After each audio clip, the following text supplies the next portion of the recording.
Hey everybody, I just did my very first custom handles, covers, scales, whatever you want to call them, on a traditional pocket knife.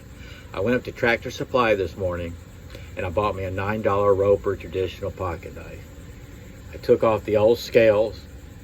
That was a little bit of work, but I had leftover scales, okay, from the BPS bin light I did last weekend. So now I got a little match right there. But anyway, I've been wanting to do this, and this is my Roper custom Micarta scales, my very first traditional pocket knife that I customized. So I'm kind of patting myself on the back. It's Sog Sunday, it's not a SOG, but yeah, this is what I do. Kind of relaxing, very therapeutic.